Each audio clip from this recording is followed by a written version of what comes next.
Du déluge à la tour de Babel. Genèse chapitre 3 au chapitre 11. Dieu bénit Noé et ses fils et leur dit: soyez féconds, multipliez, remplissez la terre.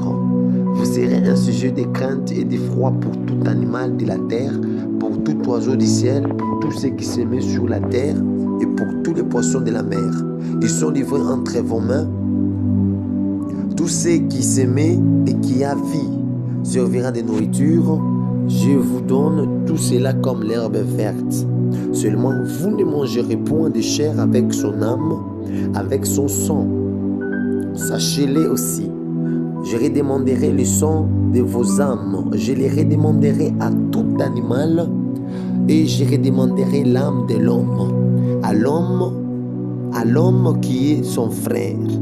Si quelqu'un vexe le sang de l'homme, par l'homme, son sang sera vexé, car Dieu a fait l'homme à son image. Et vous, soyez féconds et multipliez, répandez-vous sur la terre et multipliez sur elle. Depuis, Dieu parla encore à Noé et à ses fils avec lui en disant: voici, j'établis mon alliance avec vous et avec votre postérité après vous, avec tous les êtres vivants qui sont avec vous, dont les oiseaux et les bétails et tous les animaux de la terre, soit avec tous ceux qui sont sortis de l'arche, soit avec tous les animaux de la terre.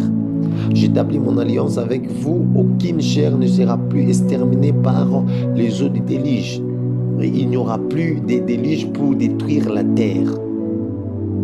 Et Dieu dit: c'est ici les signes de l'alliance que j'établis entre moi et vous, et tous les êtres vivants qui sont avec vous, pour les générations à toujours.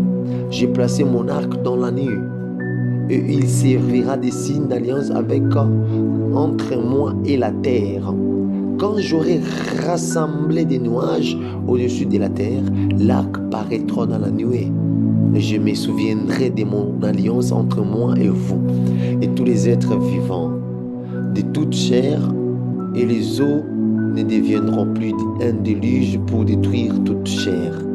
L'arc sera dans la nuée, et je les regarderai pour me souvenir de l'alliance perpétuelle entre Dieu et tous les êtres vivants. Toute chair qui est sur la terre. Et Dieu dit à Noé: les signes de l'alliance que j'établis entre moi et toute chair qui est sur la terre. Le fils de Noé qui sortirent de l'arche étaient Sem, Cham et Japheth. Cham fut le père de Canaan. Ce sont là les trois fils de Noé, et c'est leur postérité qui peupla toute la terre. Noé commença à cultiver la terre et planta de la vigne. Il but du vin, s'enivra et se découvrit au milieu de la tente. Cham, père de Canaan, fit la nudité de son père. Il les rapporta dehors à ses deux frères. Alors Sem, Japheth prirent les manteaux, le mirent sur leurs épaules, marchèrent à reculons et recouvrirent la nudité de leur père. Comme leur visage était détournés, ils ne virent point la nudité de leur père. Lorsque Noé se réveilla de son vin, il apprit ce que lui avait fait son fils cadet.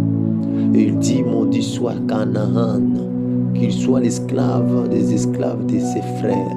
Il dit encore: béni soit l'Éternel Dieu de Sem, et que Canaan soit leur esclave. Que Dieu étende les possessions de Japheth, qu'il habite dans les tentes de Sem, et que Canaan soit leur esclave. Noé vécut après le déluge 350 ans. Tous les jours de Noé furent de 950 ans, puis il mourut. Voici la postérité des fils de Noé, Sem, Cham et Japheth. Leur naquit de fils après le déluge. Les fils de Japheth firent Gomer, Magog, Madai, Javan, Tubal, Méchec et Tuira. Le fils de Gomer, Ashkenaz, Riphat et Togarma. Le fils de Javan, Elisha, Tarsis, Kittim et Dodanim. C'est par eux qu'ont été peuplées les îles des nations selon leur terre, selon la langue de chacun selon leur famille, selon leur nation. Les fils des Cham furent Cush, Mitraïm, Put et Canaan. Le fils de Cush, Saba, Avila, Sabta, Raïma et Sabteka. Le fils de Raïma, Seba et Dédan. Cush engendra aussi Nimrod, celui qui commença à être puissant sur la terre. Il fit un voyant chasseur devant l'Éternel. C'est pourquoi l'on dit comme Nimrod, voyant chasseur devant l'Éternel. Il y régna d'abord sur Babel, Erech, Akkad et Calné, au pays des Shinéars. De ce pays-là sortit Assur. Il battit Ninive, Rehoboth, Ur, Calak et Ressedne, entre Ninive et Calak. C'est la grande ville. Misraïm engendra les Ludim, les Anamim, les Eabim, les Naphtuim, les Patroussim, les Casluim, d'où sont sortis les Philistins, et les Caphtorim. Canaan engendra Sidon, son premier-né, et Ed, et les Jébusiens, les Amoréens, les Girgasiens, les Éviens, les Arkiens, les Signiens, les Arvadiens, les Sémariens, les Hamathiens, ensuite les familles des Cananéens. Se dispersèrent le limite des Cananéens allèrent depuis Sidon du côté des Guérar jusqu'à Gaza et du côté des Sodome, des Gomorres, d'Adma et des Séborim jusqu'à l'Écha. Ce sont là les fils des Cham, selon leur famille, selon leur langue, selon leur pays, selon leur nation. Il naquit aussi le fils d'Assem, père de tous les fils d'Héber, et frère de Japhet l'aîné. Les fils d'Assem firent Elam, Assur, Arpachad, Lud et Aram. Le fils d'Aram, Out, Oul, Géter et Mash. Arpachad engendra Shélak, et Shélak engendra Héber. Il naquit à Héber deux fils. Le nom de l'un était Pélègue, parce que de son temps la terre fut partagée. Et le nom de son frère était Joktan. Joktan engendra Almodad, Shelef, Atzarmaphet, Jérak, Adoram, Uzal, Dukla, Obal, Abimael, Seba, Ophir, Avila et Jobab. Tous ceux-là firent fils de Joktan. Ils habitèrent depuis Mécha du côté des Séphar jusqu'à la montagne de l'Orient. Ce sont là les fils de Sem, selon leur famille, selon leur langue, selon leur pays, selon leur nation. Telles sont les familles des fils de Noé, selon leur génération, selon leur nation. Et c'est d'eux que sont sorties les nations qui se sont répandues sur la terre après le déluge. Toute la terre avait une seule langue et le même mot.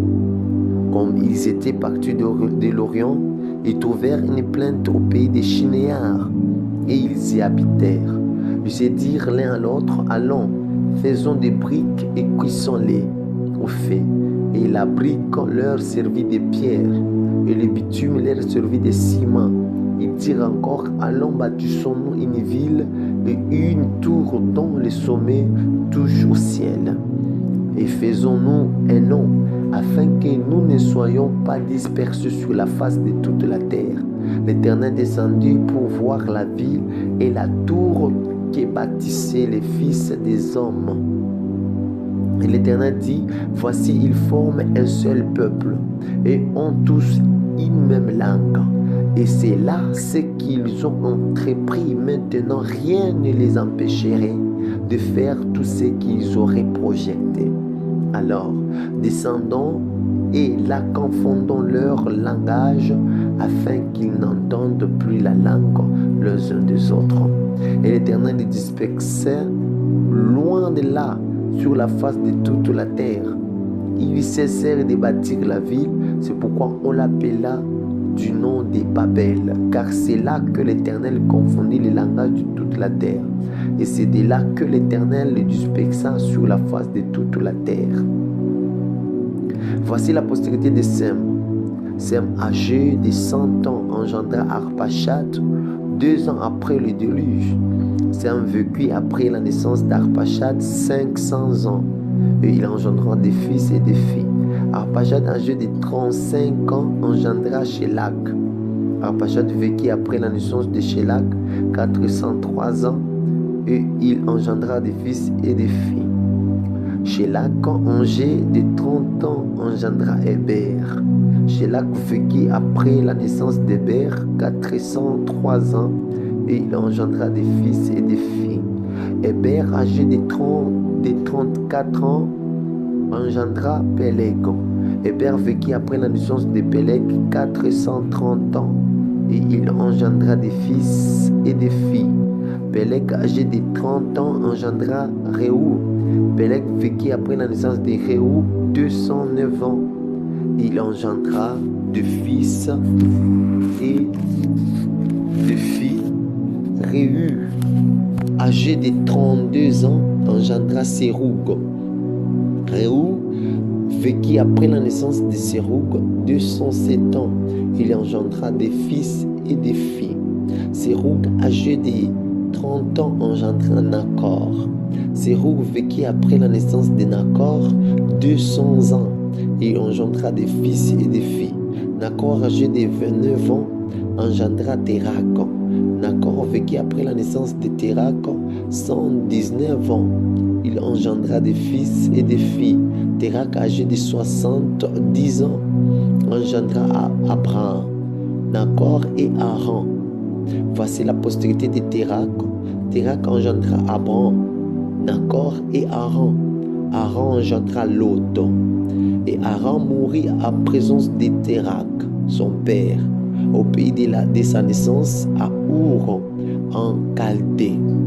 Abraham et Nakor prirent des femmes. Le nom de la femme d'Abraham était Sarai, et le nom de la femme de Nakor était Milka, fille d'Haran, père de Milka et père de Jiska. Sarai était stérile et n'avait point d'enfant. Térak prit Abraham, son fils, et Lot, fils d'Haran, fils de son fils, et Sarai, sa belle-fille, femme d'Abraham, son fils. Ils sortirent ensemble d'Our en Chaldée pour aller au pays de Canaan. Ils virent jusqu'à Charan et ils s'y habitèrent. Les jours de Térak furent de 205 ans et Térak mourut à Charan.